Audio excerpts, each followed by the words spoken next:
It's the House of Scares Part 2. This time we're tackling the front porch, foyer, parlor, library, stair hall, and powder room. No tracing footage this time. I only included that process in Part 1 because I wanted to share the steps that are involved. But once you've seen it, you get the idea, and I find it a bit boring to watch. So we're beginning this video with the background, or underpainting. The two colors for that are sap green and transparent brown oxide. I won't specify who's who here because I used about 6 different watercolor brands on this project. It was all done wet on dry. And it may be the setting, but that phrase sounded so sinister just now. Wet on dry. Makes me think of cement shoes, or even worse, streaky color gradients.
Well, it's officially fall.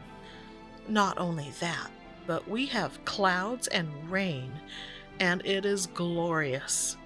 So hopefully this project doesn't come across as some kind of manufactured autumnal spirit, because I'll share a secret. Producer Mike and I leave a lot of our Halloween decor up all year. Just the inside stuff, though, because the neighbors complain if there are still tombstones in the front yard come December.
As if the kitchen and dining area in Part 1 wasn't weird enough, take a look at the rest of the first floor.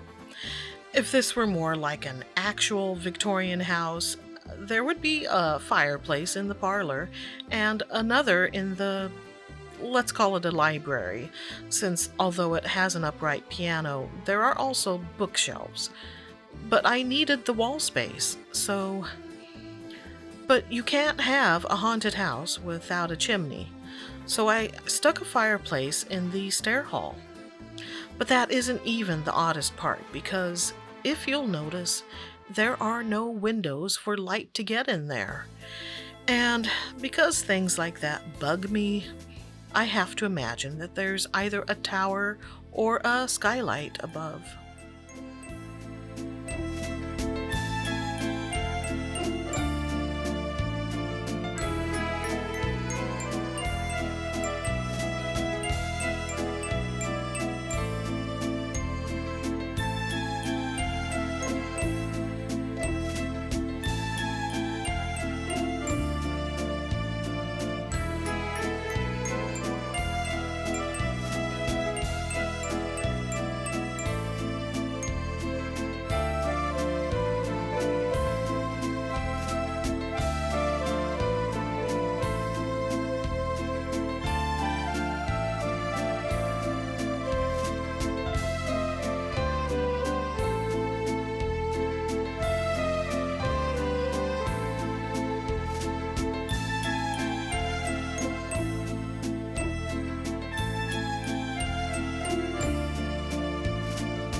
Last week, my good friend brought me a care package of Trader Joe's seasonal goodies.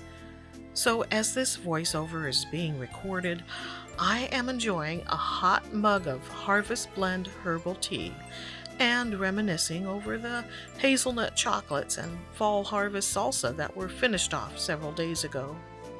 Look, I'm not turning this into a food review, but if you think pumpkin, apple, and butternut squash are strange things to put in a salsa, just try it. Seriously, if I weren't a caring, sharing sort of person, I would have snarfed the entire jar in one sitting. It was that good. And if this houseplan had a pantry, you can bet there would be stacks of fall harvest salsa on its shelves.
you may be wondering, just who lives in this house?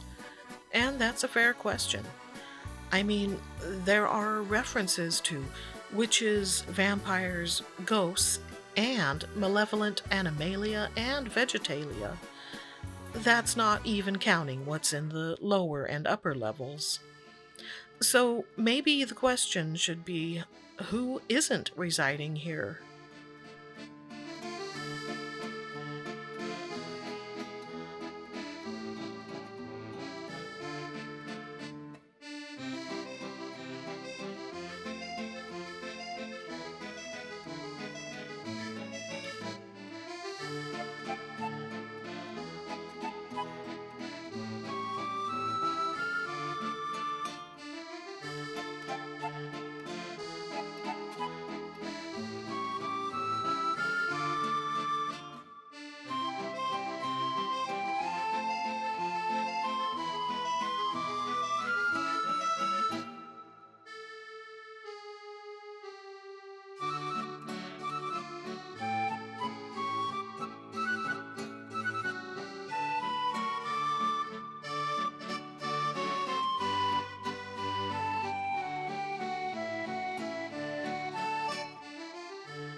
I think it was in the Spectre video where I mentioned my love of ghost stories, which happens to be a popular genre for audio dramas. I started innocently enough with old murder mystery radio shows from the 40s and 50s, which are mostly scare free, and advanced to contemporary horror novel dramatizations, such as Stephen King's Salem's Lot. But my favorite kind is the short supernatural story. I'll add a link in the description to my audio dramas Pinterest board. That's why there's an old time radio in the parlor. Well, a device to play programs with what looks like an old time radio anyway. I don't know if such a thing exists, but it should.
I did experience a shuddery moment while painting the staircase, The color looked way too dark going on, and I worried that it wouldn't lighten up enough.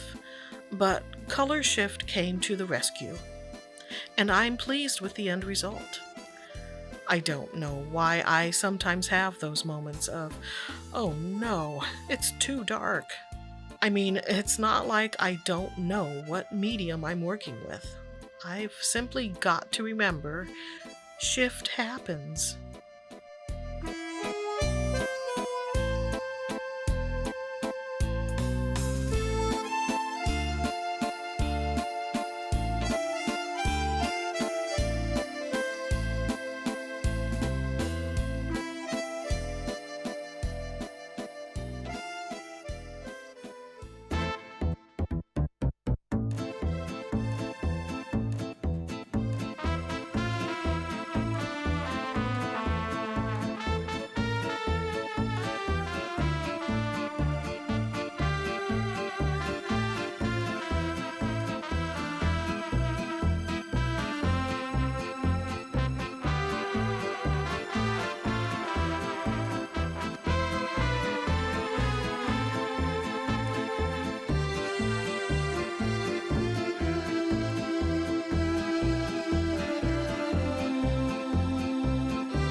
The original drawing of this first floor was done years ago on a sheet of 11-inch by 17-inch graph paper. On a grid of 8 squares per inch, I chose to use a scale of 1 inch equals 4 feet. So that means the interior walls are 6 inches thick and the exterior walls are 12 inches. So I had design limitations. That sounds like a handy excuse, I know, but when trying to fit as much spookiness as possible into the square footage available while incorporating the bays and angles that characterize a lot of Victorian architecture, okay, I'm not sure where I was going with this. Limitations, yeah. Size of paper, scale of drawing, yada yada. Of course, now I see all sorts of places where I could have added more details, but as they say, sometimes less is more. That's not to say I won't come back at a later date to add some creepy bats and spiders.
Just imagine it. A gray sky, rain pelting the windows, and branches scraping against the house. You'd set the cauldron on low and slow, then get comfy on the purple velvet couch in the parlor. Higgins would serve you popcorn and cider as you listened to the monkey's paw on the old-time radio. There may not be a fireplace, but the decorated and lit Halloween tree would set the mood perfectly. Even better if there are black cat print PJs involved. On you, not Higgins.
I'm happy to share this arting experience. Sure, the most horrifying thing about this house of scares could be the interior color scheme. But come on, there's a butler. How cool is that? Until next time, don't dwell on what may or may not have happened in the powder room. And stay artsy, my friends.